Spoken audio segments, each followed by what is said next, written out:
Today's episode is brought to you by HelloFresh. For $30 off your first week of HelloFresh, visit HelloFresh.com and use promo code BrainCandy30.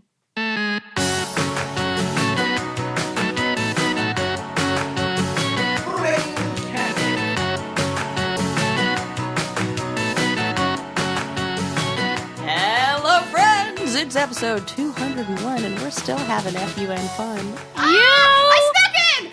I didn't even mean to. It just rolled off my tongue. You sit on a throne of lies. I cannot believe. That was a good one, though, but... Because you spelled it and everything, but... Okay, last one. Last one. But you know why? Because I didn't even get to do it with 99. I mean... Or 199 or 198, I think. So it's like I had like a... we have no rollover rhyming. That's It's not my like policy. your T-Mobile plan with minutes or something? No, it isn't. Anyway, welcome to the show all the same. It's nice to be here. How are you? I am doing well. Yeah? Yeah. You're not sick of me yet? Oh my God, never. Really? Never? Get out. It's like You know? I need a Susie fix. If I go too long without it, I'm like, I'm missing something. What is it? What is it? Oh, it's that What is bubbly it? personality. And That's really fun. Somebody just called me bubbly. you are like a ray of sunshine. I don't know. On a cloudy day. I really don't see myself that way, are. though. So, You're always smiling. but see, the only trouble is that that's like a gender-loaded adjective. Like, I've never heard anybody call a man bubbly. No, what do we call? Because most men aren't fucking bubbly. Well, I mean, I suppose they would call them like, What do you call what? Let's think. Like, what would you call my husband when he's like on? well, Charismatic. They Yeah, I use some prefer kind that of term term. like that. Well, then with you're gay guys, charismatic. you call them flamboyant, Yeah. which is like the bubbly equivalent. But I've never heard anybody I call... don't know. Flamboyant seems a little more like... Bubbly is more personality. Flamboyant seems like a... performance. Yes, Right. exactly. That's a good point. Yeah. I'm always glad when people call me bubbly, but I'm always just like, really? Because I don't feel that in my heart. Well, I just love Thank you, though. you and your charismatic, flamboyant, bubbly self. There you go. And I love that I can come over to Susie's house and after, a evening of heavy snacking where maybe I'm a little bit bloated, she lets me unbutton my pants and do the podcast with my zipper down. And that's how we're doing episode 201, people. Heavy snacking. I'd like to see that, like live footage Heavy of snacking? Sarah in full snack Oh mode. my gosh, I didn't even mean for this to be a segue, but this is a perfect segue. It's probably because this was on my mind of a story I have to share with you. Okay. Okay. Did you hear Oh, no. about the interview that the PepsiCo CEO did? Her name's Indra, Nooyi. I don't know how to pronounce that. Nooyi. She is she is the CEO of PepsiCo, and one of their products is Doritos. Yeah. Have you heard about this? Uh-huh. The female Doritos? Yeah. Oh my God. Come on. What do you think? First I thought it was a joke. Yeah. I thought, so I have to just read you Yes. the quote so Read all it. of our listeners can get on board.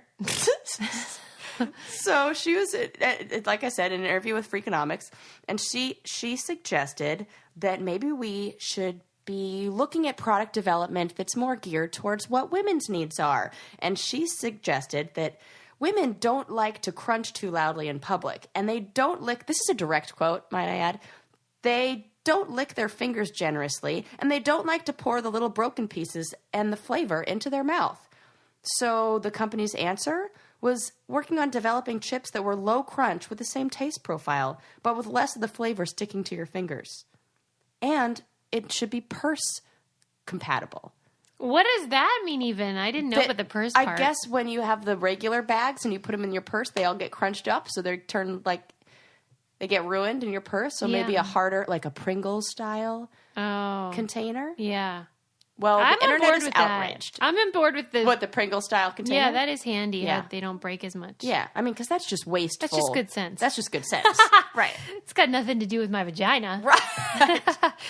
I just love the internet's response to this. Yeah. How they were like, hang on, let me write Doritos a nasty letter with my Bic for her pen. You know how Bic tried to sell us on those Bic for her pens? Do you think she was just speaking off the cuff? Or do you think that this was something she really thinks is a great idea? I don't know. I mean, it's tough to say. Maybe they were thinking about these things, and then I don't know. This is what happens. I've learned so much recently about like how stupid everybody is when they work for companies because there's just too many cooks and all that. Well, and it exists inside of a vacuum, so you don't get that outside influence from groupthink syndrome. Yes, yeah. it's totally that. Yeah, nobody wants to say the emperor doesn't have any clothes on. Oh my God, you're so right. So when the CEO of PepsiCo is like, maybe we should do like, stuff, but everyone's like, I have to say that when you're kind of into it. Well, I've always had some inventions in my mind since I was a child that I think are just going to be world changing. Yeah. There's one that I won't even share on here because I'm 100% convinced it will change. Give me a hint. Elementary schools. Give me a hint. It has to do with lids. Okay. And like I also think single serving cream cheese, but like not single serving like in the little Not containers. This again. Have we talked about Yes! this? Yeah, it's And still totally a thing. I really think it should be a And thing. I made fun of you, and then everyone was like, Sarah, I love that idea. See? Yeah.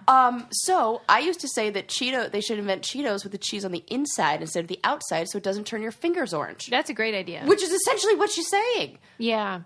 But So- that you think that should be for all All humankind. humans. Because nobody likes Dorito or The dust. Cheeto dust. And then you can always tell who ate it because they wipe it on their pants. Yeah, The same person who's eating Cheetos is definitely not using a napkin.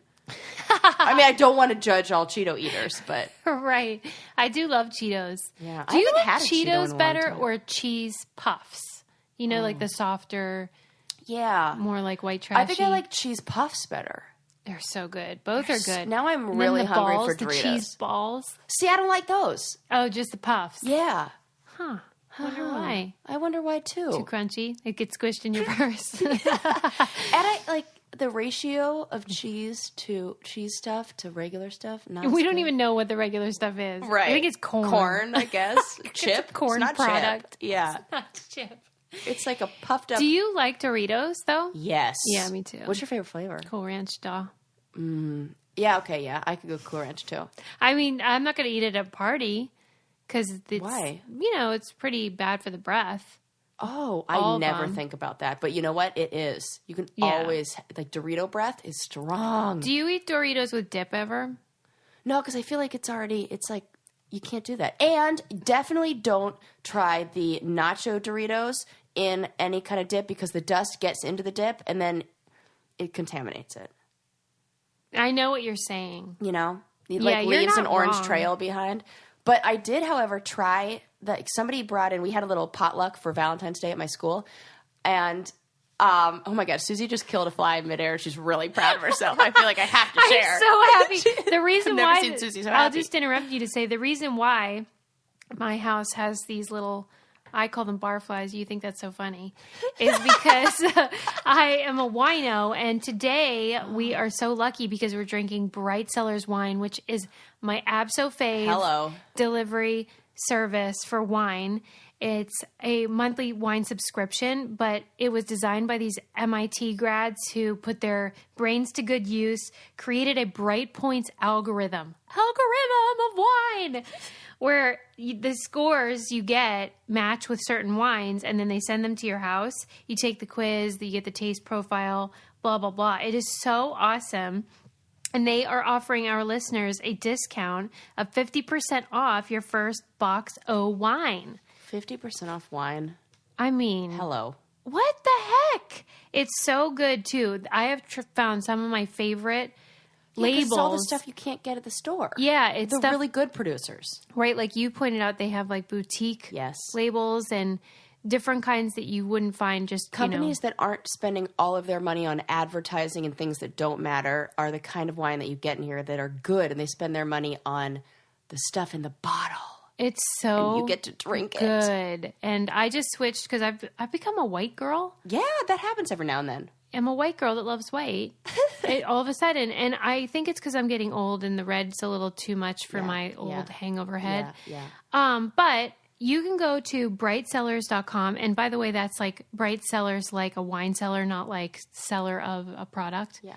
So brightsellers.com and take that quiz to see what matches for you. And then you get 50% off your first shipment by going to brightsellers.com/brain candy. So make sure that you do that with the /brain candy on there to get that offer. So cheers to that. Heck yeah. Ching. Oh. And Insert wine I didn't want to Clank risk here. spilling it, so I did the pretend cheers. But yeah, so that's fun. Any hoodles, I interrupted you, so carry on with your... I mean, now it's just No, like... no, I don't want to ruin your flow. You said you wanted to tell me something. Well, I mean, we already talked about It was Doritos. something over there. You were like about to read something. Oh, no, I mean, that's for later. But Oh, okay. Yeah. So it was probably good timing. yeah, totally good time. All right. Let me tell you some stuff. Yeah. What color is a tennis ball? Oh, like lime green, yellow green. Well, which one? Yeah, like, I mean, it's a mix. It's like lime, it's yellowish green, Okay. but bright lime, like neon. I know. This is the thing. What's the problem? It's the same color as like What's the problem, a Susan? highlighter. Okay.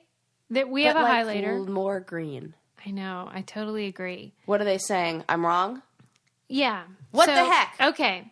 So Lies. there was an article in the Atlantic about the color of a tennis ball. Oh, goodness. And, there had been I think someone did a Twitter poll, and it was like this big debate. Is it yellow or is it green? Is it yellow or is it green or is it other?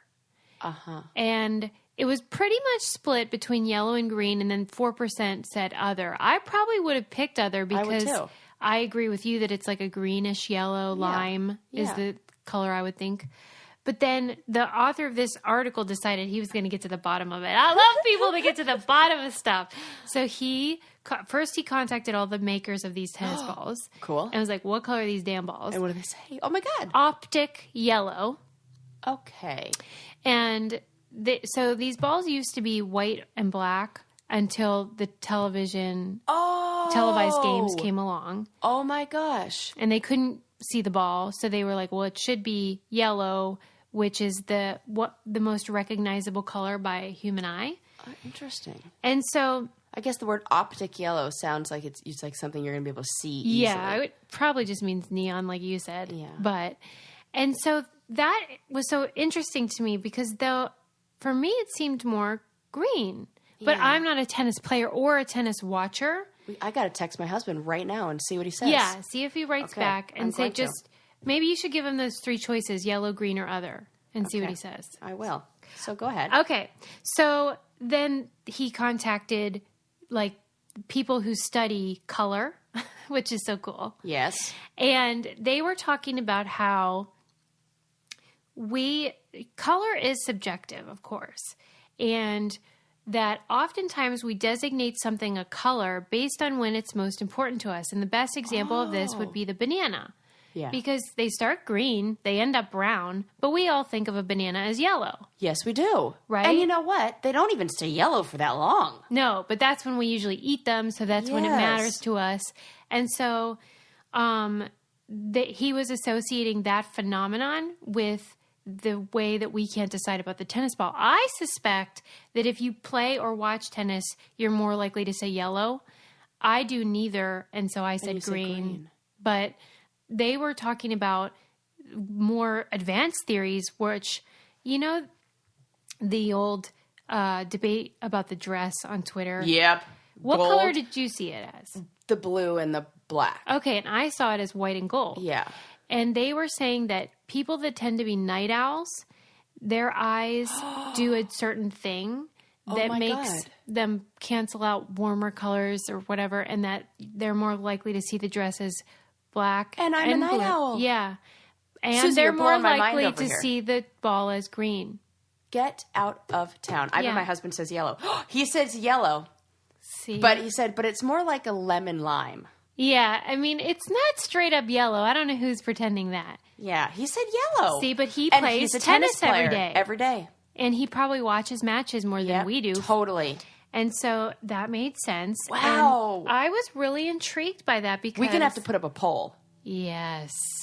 Right. We'll do it before this episode Yes. comes out so we see the results. And then you go, ooh, this is so exciting. But I think that that's a fascinating idea because we like to imagine color as it's either a color or it's not. Right. And then that dress thing happened and people started thinking more about it, I think, in the general public.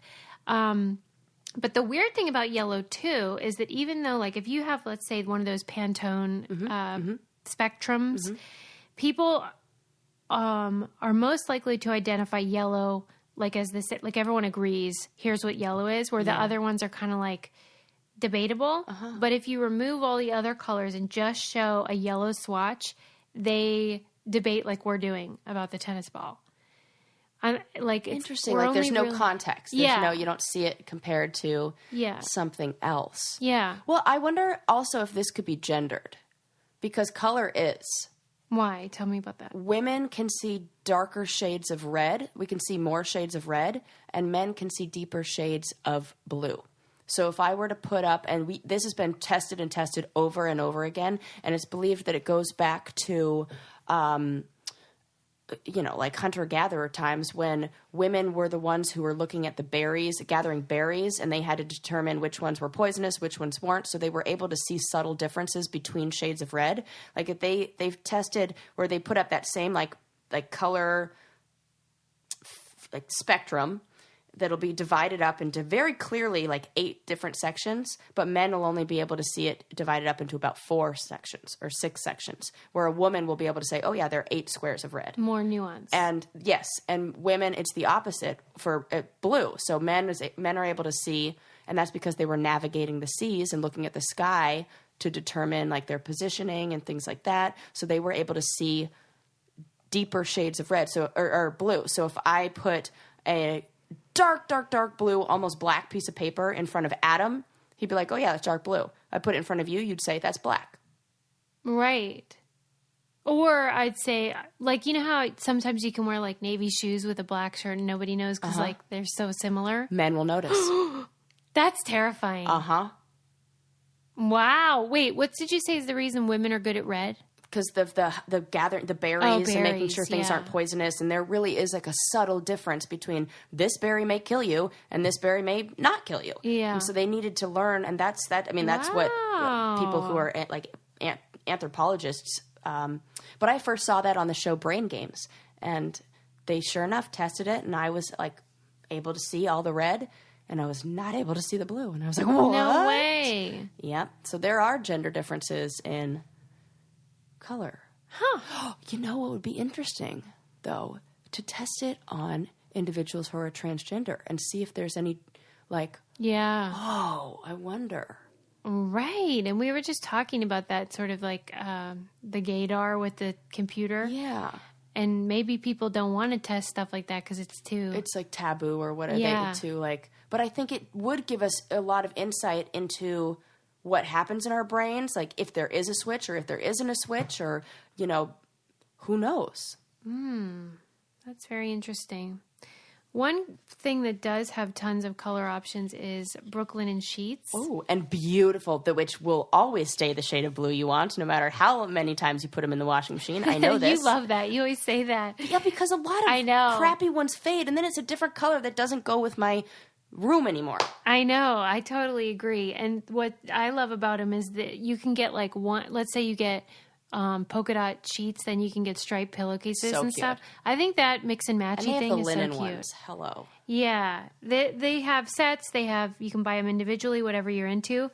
And these sheets are the greatest sheets I've ever owned.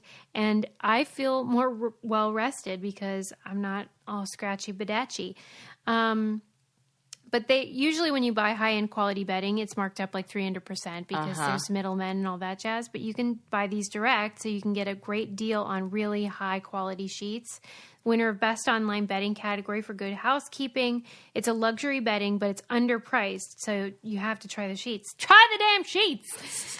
I love my Brooklyn and sheets. Try them, and you'll love them too. Brooklinen.com has an exclusive offer just for our listeners. Get $20 off and free shipping when you use promo code BRAIN at brooklinen.com. We have had a lot of listeners say they are loving theirs. In fact, Brooklinen is so confident you'll love yours that they'll offer a risk-free 60-night satisfaction guarantee and a lifetime warranty on all of their sheets and comforters. There's no reason not to give them a try. The only way to get $20 off and free shipping is to use promo code BRAIN at brooklinen.com. That's BROOKLINEN.com, promo code BRAIN. Brooklinen, these sheets are the best ever.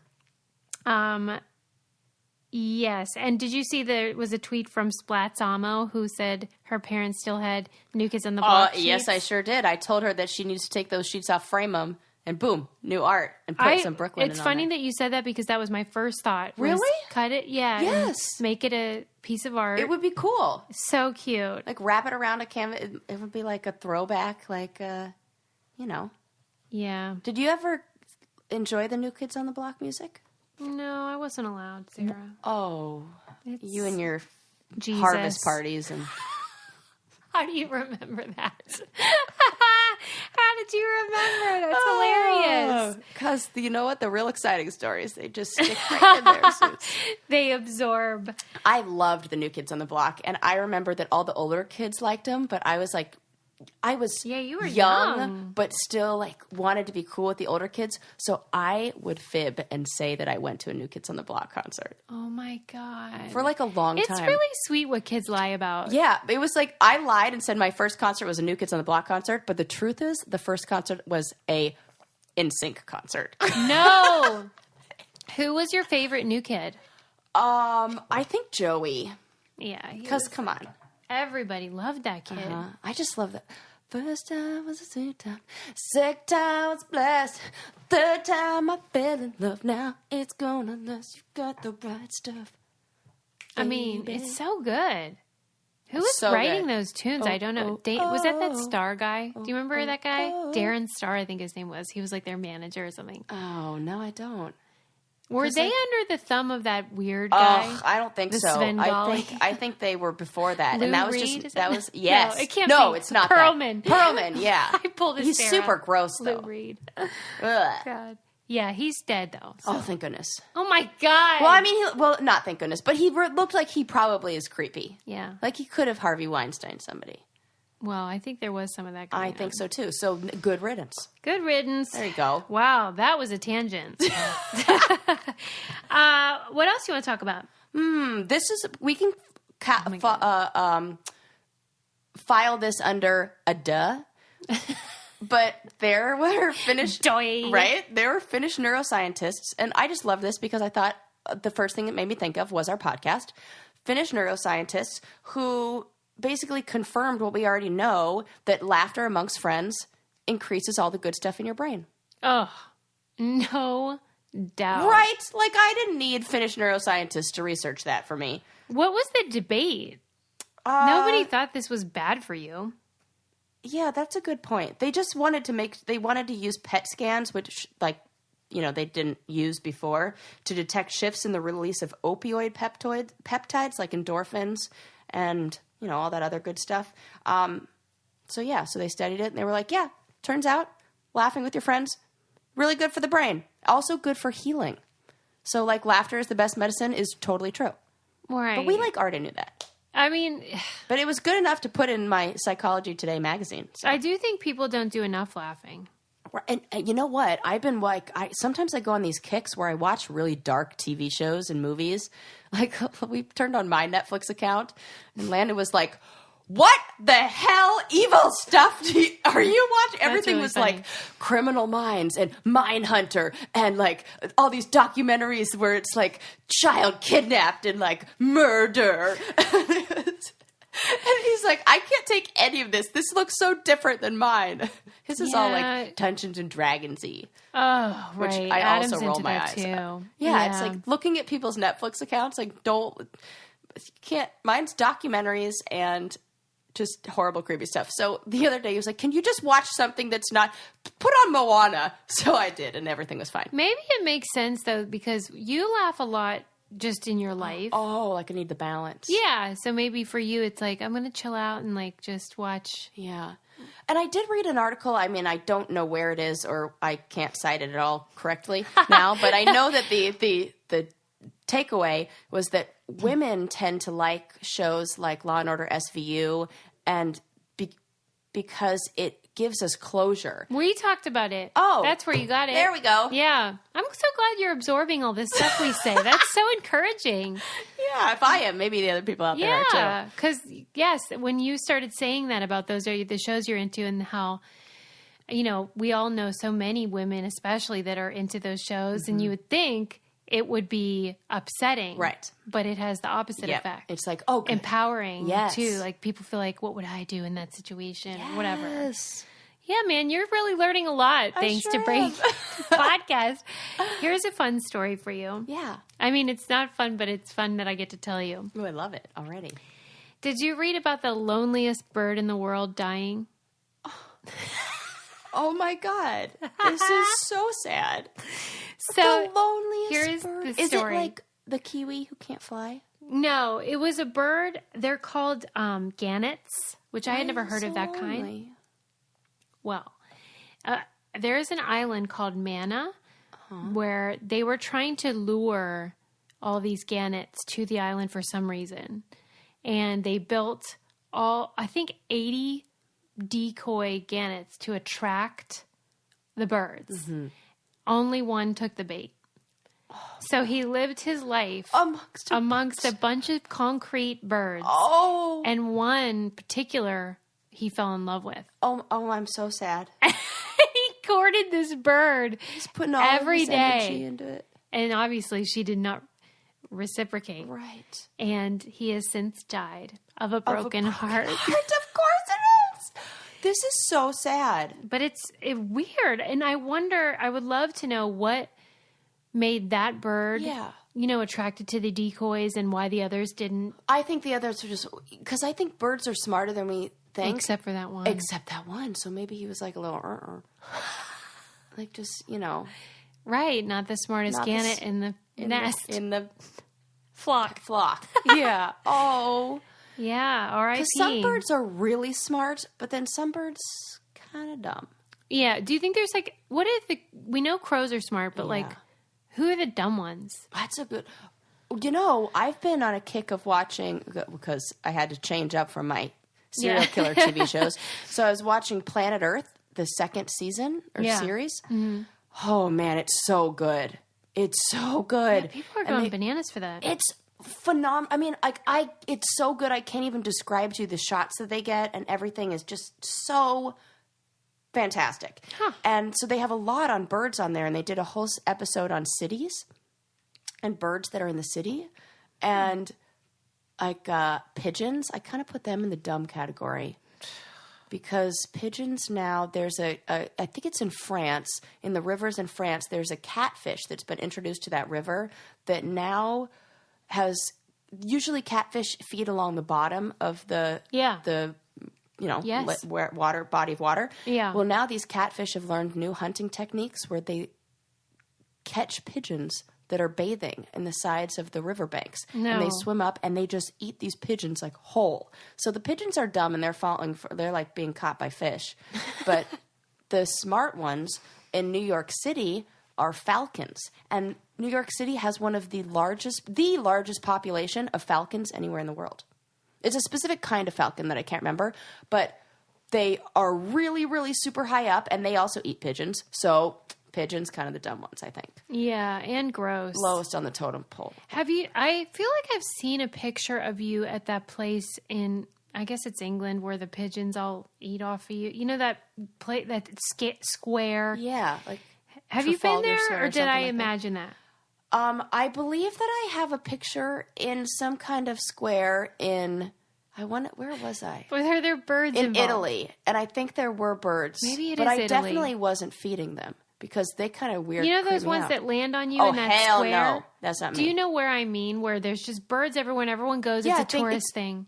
And then the birds land on you and, it's like a whole thing. I think this happens in many places. Oh, really? Yeah. Okay. Yeah, because Rome has been taken over by birds. Oh, my God. Like taken over. Why? Oh my gosh, that was also on Planet Earth. Like when you see what these swarms, it I don't almost like looks it. creepy. There's a reason why that was an Alfred Hitchcock horror film. It is a bunch of birds is terrifying.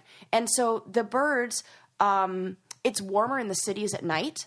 So the birds during the day will go to the countrysides and they'll eat all the, bugs and they'll do all their thing. But then at nighttime, they all return to the city and they sleep in the city. So they fill the trees, right? It kind of gives you the So heebie-jeebies. gross. When I show you, and I absolutely will show you, the pictures or the videos of the swarms of them, it looks like something out of an apocalyptic, like they're definitely plotting, they're taking over, and the amount of bird doo-doo is just a dodo.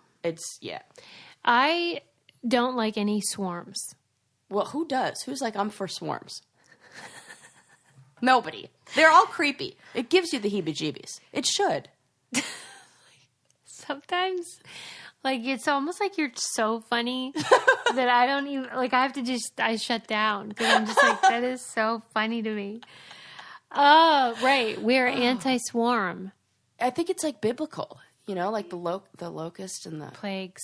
Yeah, man. It feels like it's not Ew, right. It's plaguey for sure. Yeah, it feels like it just isn't supposed to be like that. Well, what I am in favor of, though, is food delivered to my door. Then you don't have to worry about, HelloFresh. attacked by birds on the way home from the grocery store. Right. HelloFresh is so convenient. I'm obsessed with it. I'm obsessed with their recipes. And it's delivered to your door on the day that you choose. They have all kinds of flexibility. If you're a vegetarian or if you have a big family or whatever, you can pick what you need. And it's super simple. It's not complicated. The meals can be made in 30 minutes, like Rachel Ray, for Pete's sake. Easy breezy. My son helps. We've learned about different ingredients that we never would have tried. It's just really, it's more fun, Mm-hmm. Like it's more family-centered, in my opinion. I didn't know I liked radishes. Right? But I do. They Yeah. made a really good, like tacos, almost like street tacos with like radishes and shrimp and, Yes. I love radishes. You get stuck in a rut when you go to the grocery store because, Yeah. you buy the same stuff every time. And this is a way to get out of that rut, try different things. And they're offering our listeners $30 off their first week of HelloFresh if you go to HelloFresh.com and use promo code BrainCandy30. So you get $30 off. I always feel like just try it and see what you think. And I think you'll agree that it's super convenient and you can get it, delivered in the pace that you like and all that stuff. So go to HelloFresh.com and use code BrainCandy30 for that $30 off deal. I have friends who did it, a couple who got the family size one and then used all the extra to pack their lunches the next day. And it was like a two for one deal. It's a great deal anyway, but I agree that for me, there were leftovers and then we could make another meal out of it. Yeah. Which is super great. Oh yeah, because you got a kid. Yeah, I do have a kid, Sarah. He's all right. We'll keep him. Yeah. Okay. Do you have anything you want to share before I introduce our guest? Ooh. Introduce our guest. Yeah, Who are we talking to it's today? really fun. So, and let me say this too, because we're kind of doing almost like a trilogy. So today we're talking to Sarah Stone Smith, who was a winner, quote unquote winner, of The Bachelor many years ago. And she wanted to just talk to us about the show and why maybe it's not exactly what you see on TV, which, again, we know that. But a lot of people just take it for granted that this is, unscripted, so it must be real. And she talks about why it's not exactly what you think and what her thoughts are now all these years later, what it was like for her after when she was with this guy that she had only dated on television and then whatever, and what happened in that chaos. And then next week, next episode, we are having Josh Murray on, who was on The Bachelor as well. He's sort of known as a villain, and then he went on to do Champs versus Pros, which is in the challenge category. Arena. And he doesn't have a lot of good things to say about The Bachelor either. Well, I guess he was on The Bachelorette and then Bachelor in Paradise. And then the third episode, I'm interviewing Amy Kaufman, who wrote a book called Bachelor Nation, and it goes kind of like Oh, my behind the gosh. scenes of that. So it was not on purpose, but If you are a Bachelor fan, we have 3 episodes in a row where we're going to talk about this show because there's more to it than just sort of like, it's a dating show. It's fun. It's a guilty pleasure.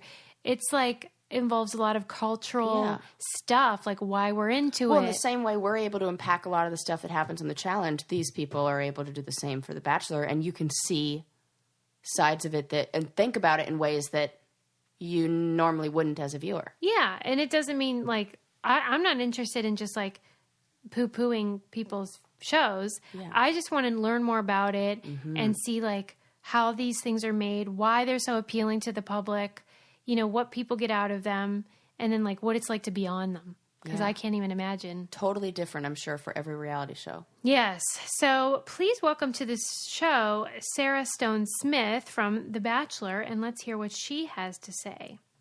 Hello, welcome. I'm so glad you're here. I have a lot of questions for you. Yeah. Well, because my co-host and I both have a reality background, so I was really intrigued by your story. And so I kind of will you start at the beginning with me? The beginning of how I got on the show? Yeah, and like I want to like start at the beginning and work our way forward. Well, how it happened for me was I was teaching school. I was teaching kindergarten, and a friend of mine in Nashville was kind of doing the PR for the casting that was going to be going on in Nashville because they were there looking for girls to be on the show. Okay. So the Friday night, they were going to be at this restaurant called The Boundary.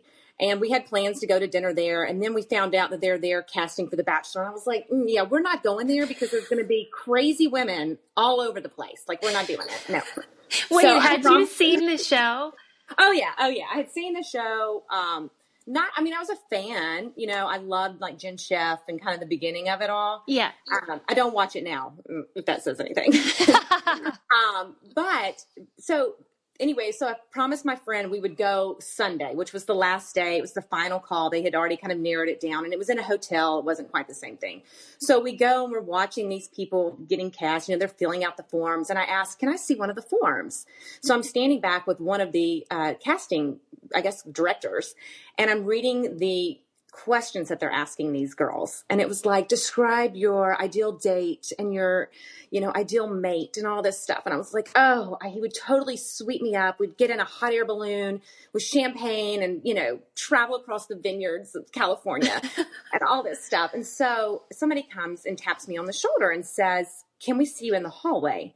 I was like, oh my gosh, I have totally offended these people. Like, this is their job. This is their life. And here I am making fun of it. So they take me in the hall and they say, hey, we want you on the show. Stop it. I was like, no, listen, I am a school teacher. Like, no, I'm not going to be on The Bachelor.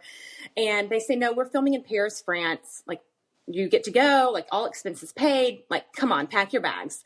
And I was like, well, I have really nothing else going on here. So sure, I'll go. So next thing I know, I was in LA, it was down to 50 girls. I left LA thinking, oh my gosh, I'm going to be on this show. They called me the next day. A few weeks later, I was off to Paris. And were you thinking like, okay, this is a fun adventure, no big whoop? Or were you like, oh my God, what have I gotten myself into? No, at first it was like, oh, super fun, you know, no big deal. And about 2 days before I left for Paris, my hair was really blonde at the time. And a casting director called and said, hey, we're just thinking there's a lot of blondes on the show.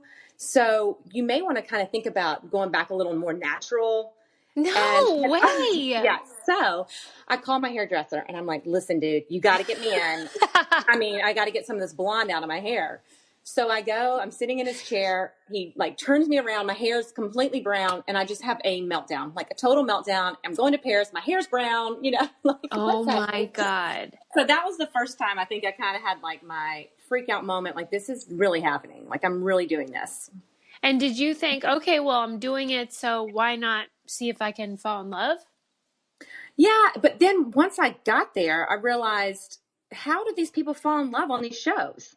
Like, I never really got to know Travis until the end of the show when it was already down to like 4 girls. Yeah. So, and I see these people that get engaged at the end of the show and I'm like, you don't even know the person. Like, if you're going to fall in love with somebody on a reality show, it's probably going to be the sound guy, the director, or producer, like somebody behind the scenes. You don't have to tell me. That's who I married. Are you kidding? I married my sound guy. Oh my gosh. Oh, shut up, because I was in love with my sound guy. See? There's Um, something about the crew because they're like the forbidden fruit too. Yeah, yeah. And they become your friends. And that's Yeah. who you totally lean on. And I remember my kiss with Travis, that Jason, I think his name was Jason. I don't even know. I'll call him Jason now. I can't even remember what his name was. But I was in love with him at the time. And he was laying down on my feet, like the whole time with a mic, boom, between Travis and I kissing. Like, No. yes, yes. This is even weirder than I imagined. Yeah, yeah. Okay. So, what do you think it was about you that made you and Travis have a connection or make him choose you or whatever happened? What do you think it was? We were both from Nashville. And so I think that in the show, when we were there filming, in a reality show, you're removed from everybody and everything. And we just had a lot in common. And I think that I was probably a safe choice for him looking back, and we just, like I said, we had a lot in common. And it wasn't like, oh, we've fallen in love here on the show. It was more like, let's go back to Nashville and get away from this and see if there's really something and see if we could fall in love in reality. Right. And from what I understand during the course of filming, for you, what was meaningful were the relationships you made with the women. Yes, yes. And that's what bothers me more than anything about this show is the cattiness that you see across the TV. And people are always like, oh, the girls are so mean. They're vicious. They're fighting. And for me, it was not like that at all. And I actually remember sitting down with some of the producers. We were down to 6 women, and we were about to leave for a rose ceremony. And we were all sitting around with everybody and laughing about how this show, we had no drama. No one's been in a big fight. And they are laughing like, no, you girls don't even understand how much drama we have and how great this season's going to be. And then you watch it back, and there's so many like eye rolling and huffing and puffing and drama that, there might have been a little bit there, but it just looks so intense and so just, ugh. Do you think that, because over the course of this series, it's become like this whole other thing. Like it started as this sort of novelty.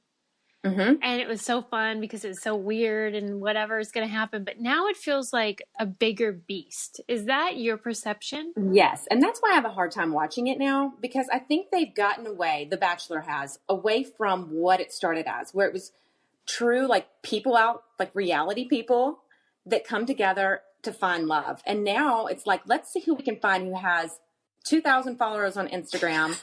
And put them all together, and we'll make a game show. We'll put them all in bikinis and let them fight for this guy.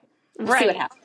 Do you think that there's a difference between the tone of The Bachelor versus The Bachelorette? All of it though, I feel it's just more of like it's a game show now. Mm-hmm. So I don't like the fact that these women are doing these things and not saying and standing up for themselves and saying like, no, I'm not going to do this or that. Yes, we're going to make out the first time I've never met you, but like, yeah, sure. I'll totally grope you and make out with you on a couch. Yeah. And they don't even know the person. It's like the first night. So my co-host and I talk a lot about how, cause it's similar on the show that we were on the challenge. We're not competing for love, but because they recycle cast members, and now The Bachelor does that too with Bachelor in Paradise, there's an incentive to misbehave and to be outrageous and to be unkind and slutty, if you want to call it that, because you want to be asked back. Exactly. And I think too, the incentive now, the goal is not to win. It's become the next Bachelorette. Like there's a girl on the show now, and I hear she's not the winner, but she's the perfect Bachelorette. She's done everything right.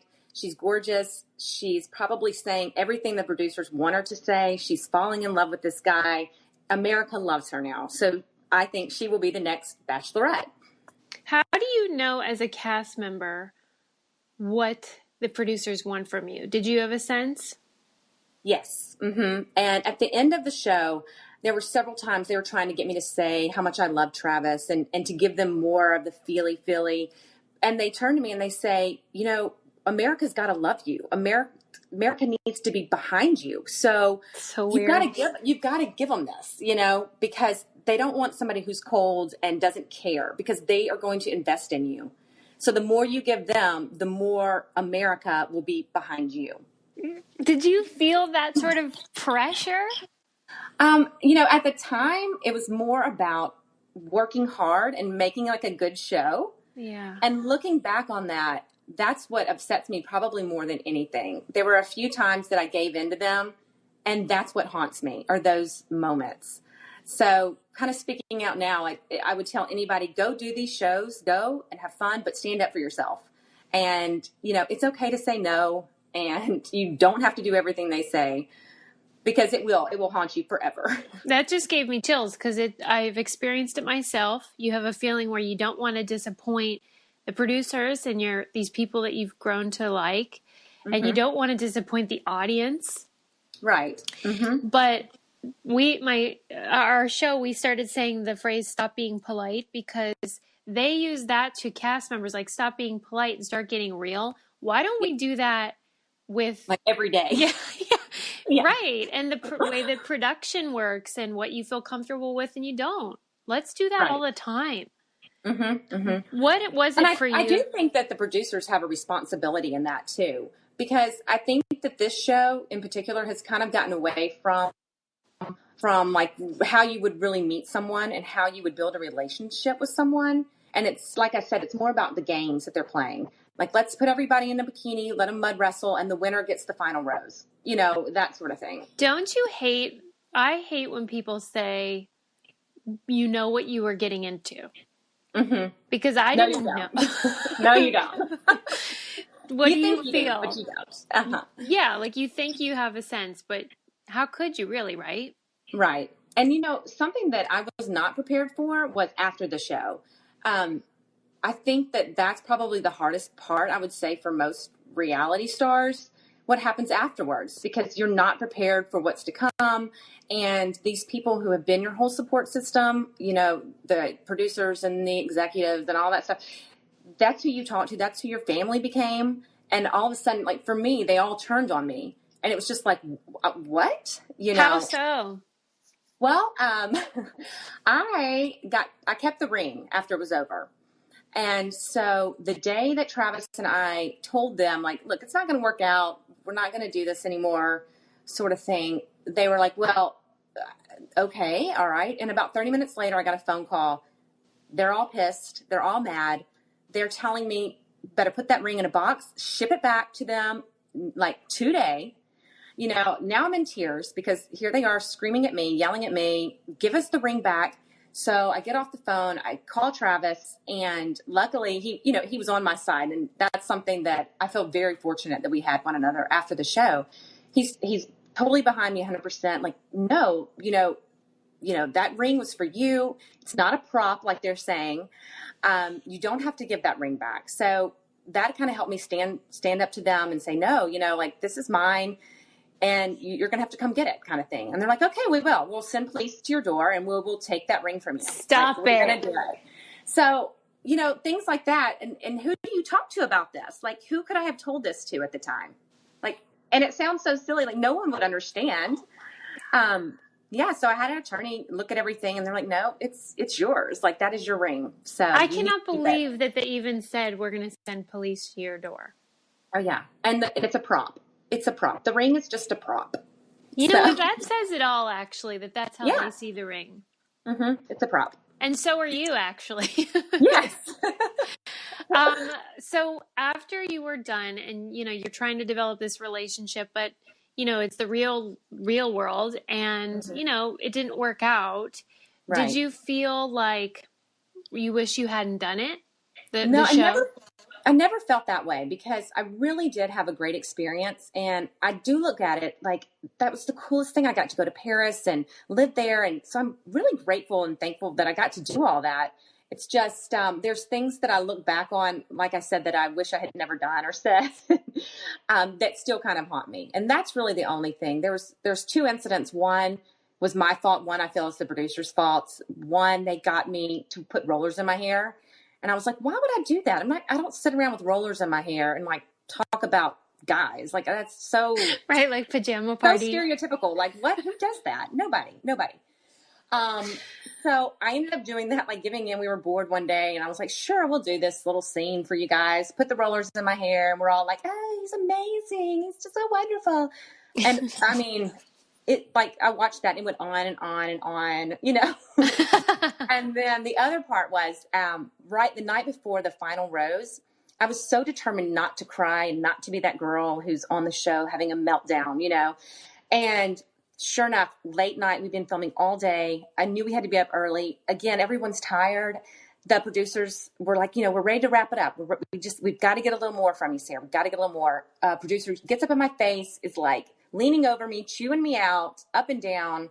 Like, why can I not just say that I love him? Why can I not just get that out so we can all go home? Everybody's tired, you know, in my face. So I just start crying and I put my hands down, you know, in my hands and just, there I go. And I hear like snapping. I look up and my sound guy is like, get off the camera, like scoot over. But I mean, it was too late. Not only did they have me crying, they also had me on camera. So the first commercial I ever saw was like me crying. And you know, it's like the most dramatic Bachelor ever.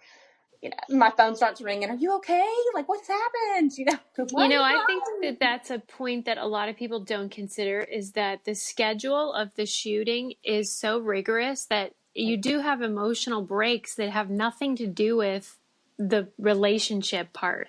Nothing. Yes. I mean, you're tired. You've been filming for 2 days straight. You're hungry. That's what it is. And that's how they make good TV.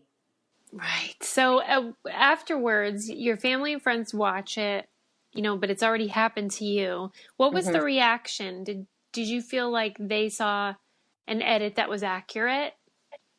In part. A lot of it, I was the good girl. So, you know, you think you'd be glad that you're the good girl. And I was. But there were times when, like, if I would say, if I'd cuss or if I was out at a bar drinking, you know, people were just like, what? You're like you're drinking? Oh my God. I can't even believe it. You know, and you're like, I'm so sorry. Like, yeah, I am. Okay.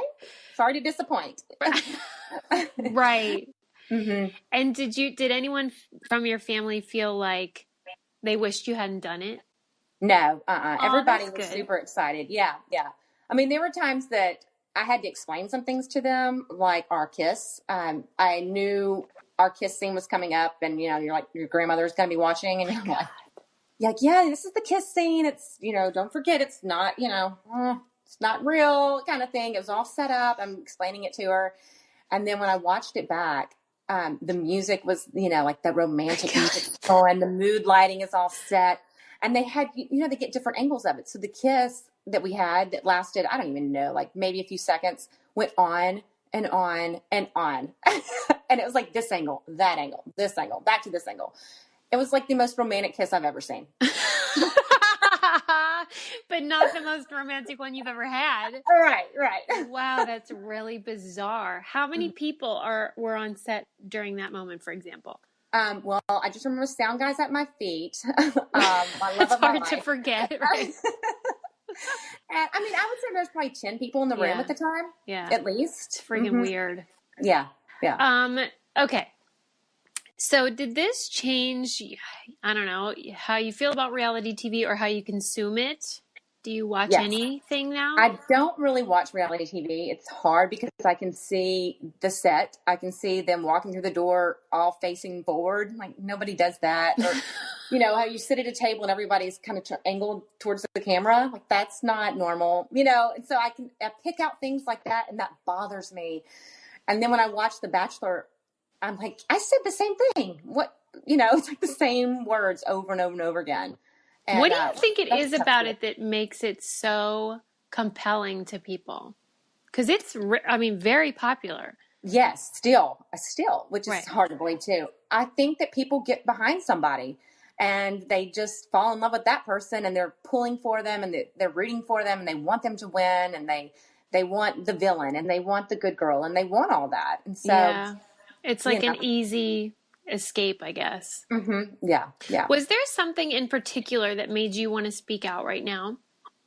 Well, just kind of a few things. I mean, I speak a lot to like young girls about things like their Instagram accounts and putting yourself out there, and how it kind of stays with you forever, and everything you do, and it's going to be with you, and good or bad. And also, same thing with reality TV. They look at these girls and they think, oh, should we be dating like this? Do we all need to put our swimsuits on and fight over these guys? No, absolutely not. Like, that is not who you need to be. You need to say no, and don't be that girl that's falling in line and falling all over these guys and sending them guys nudie pictures. And, it just kind of goes on and on and on.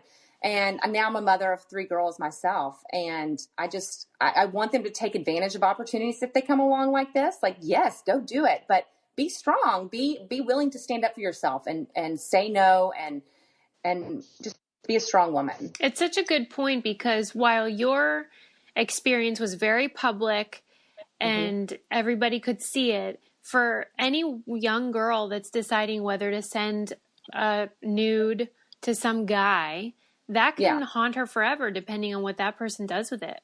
Yes, exactly. So it really is the same.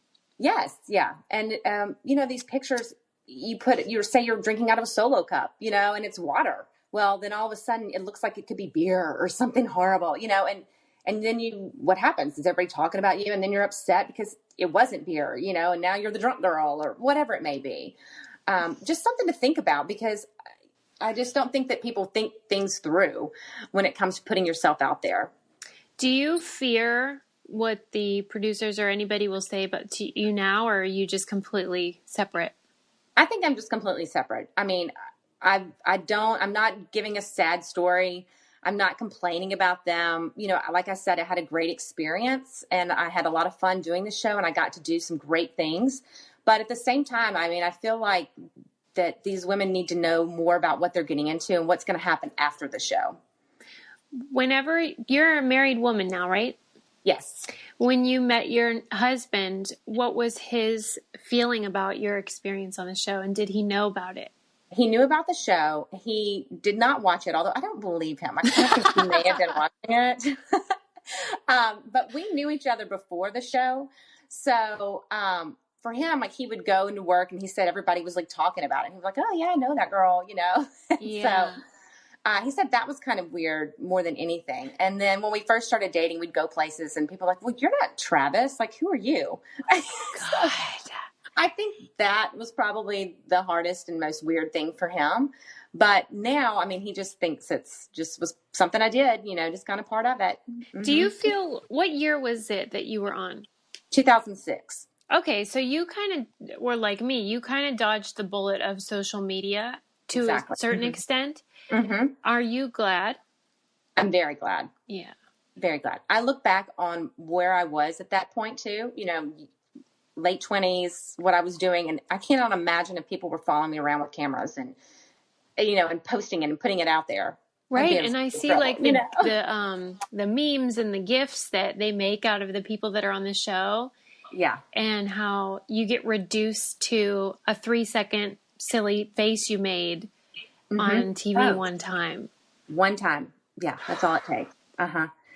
And, also, I remember they had the chat rooms and stuff going on when I did it, and I would read those things, and they were so hurtful. And people were like, oh, my gosh, if she wears her hair in a ponytail one more time, at the rose ceremony, I'm just going to vomit all over myself. And you're like, oh, well, just wait till the next week because my hair is in a ponytail. My hair will be in a ponytail at the rose ceremony. So, right. Bad news. Go ahead. But after a while, you do kind of have to quit reading that stuff because it is so hurtful. And even more so now, like you're saying with Instagram and all these things coming out in their faces, and it's just played over and over and over again. I will say that I notice, especially with the Bachelor franchise, and I don't know why that is, but they're able to make a complete living out of doing the show, even if they didn't make it to the end, like with their Instagram ads and stuff like that. That is so bizarre to me. Yeah. Because on the show, it'll say like, so-and-so, dentist, or whatever their job is, but then that's over as soon as the show comes out. Yes, yeah. And you're like selling shampoo and stuff. Yeah, skinny tea. I'm just like, I mean, no, I don't judge them. I'm just sort of like, that is a really weird thing that's happening right now. Yeah, yeah. It's all about the social media. Mm-hmm. I'm glad that you're speaking out, though, and I think your message is so important because you're not demonizing the experience or the show. You're just saying have discernment about how you behave, the choices you make, and stand up for yourself. I love that. Yeah, yeah. Mm-hmm. Is there anything else that you want to set straight before I let you off the hook. Ooh. Or anything else you want to share? I mean, I could talk for hours about it all. Right? It's like therapy. That's how I feel. It kind of is. It kind of is. Yeah. Get it off your chest. Mm-hmm. Do you talk to the gals or your ex from the show? I talked to a few of them, and Travis and I stayed in touch for a while because we were both in Nashville. Oh, right. But, you know, as time goes on, life happens. And, you know, he got married. He's divorced. I think he's engaged again. And, you know, I got married, you know, 3 girls. So I'm a little busy, you know. Yes, you're booked solid. But you guys sound like it's cordial. There's no hard feelings. No hard feelings at all. And like I said, I feel really blessed that I had such a good guy. And I got lucky there because we were able to support one another through it, because I really didn't have anybody else to turn to, because you can't talk about the show and that sort of thing. So he was a great support for me, and I hope that I did the same for him. Yeah, because, I was going to say, like, I'm sure he feels like he could have gotten with somebody that wasn't quite as stable and healthy. Yeah. And I think that what helped us too was we were in the same town. So we had decided, you know, after the final rose, they kind of sent us off on what I call like the honeymoon. We were basically kind of stuck in a hotel room for a few days before we came back to the States. And we decided there that we would go and meet in this park. And it's the same place we both hiked, and so we knew it well. So we met on this rock on this trail, and we would go and meet there. The first Thursday we met was right when we got back. We were like, rain, snow, whatever, we're meeting. And of course that morning it's like blizzard conditions outside. I'm like, oh, he better be there. Listen, if I'm bundling up and going on this hike, he better be on that rock sitting there. And sure enough, he was there. And so we started meeting, and we weren't supposed to. You know, we were only supposed to talk to one another on a cell phone, a number that they had given us, which, of course, now I know is how they were monitoring how much time we spent talking and what we were talking about and that sort of thing. Come on. Yeah. So we started figuring out the whole thing when they would call him and say, oh, Sarah's called us. She's devastated. You know, y'all haven't talked in a few days. She loves you so much. And he's sitting there thinking, we talked yesterday and she's not in love with me. And if she was, she's probably not going to tell you guys. I'm just saying. Oh my God. And same thing. So I would call him and say, you didn't tell them that or this. And he's like, no, you know, so we knew that they were obviously monitoring our calls and all that. So luckily, we were able to see each other in that way, where I don't think that, you know, a lot of contestants don't have that. Man, that is a weird story. Like, you must really think, because that's your normal. That was your life. Oh, yeah. Like, but sometimes you must have moments where you're like, did that really happen? Yeah. Because that's bizarre. Rock in the woods. I wonder, though, because I always try to think of solutions, because reality TV isn't going away. No. So I try to think, how could I always want them to provide aftercare for people if they need it, if they feel like, I don't know, it was all too much emotionally, something to soften the blow. Definitely like a reality support therapy, right? For sure. Anything, because I think most of the time it's like, okay, bye-bye. Thanks for giving us your life. We appreciate all the tears and all the drama. Thank you. Do you feel like it's a system where it's just designed to be this way? Or do you think there's like a couple bad people orchestrating it? That's what I don't want. I don't know. Yeah, I think that, you know, everybody says, are these shows scripted and that sort of thing? Well, no, they're not. But there's a plot. I mean, if you think about it, every season is the same. There's the girl crying at the beginning. Someone's going to act out the first night of the first rose ceremony. Someone's going to cry. Someone's going home angry. Someone's going to be the villain. I mean, it's the same story over and over again. It's just, where are you going to fall in line if you're on the show? Who are you going to be? Luckily, you were the good girl. Thank God. You dodged a bullet because you're not crazy. I sure did. But I remember talking to one of the girls after the show, and she was just devastated. It was the episode where they had her crying, like she didn't get the rose and she's crying at the end. And she was so upset because she wasn't crying about that at all. They got her crying because she said they started in on her like, oh, you've got to go home now. You've only been gone because this, you know, people that don't know about reality shows, it's already down to 4 girls after 2 weeks. Like, we were only in the girls' house 2 weeks.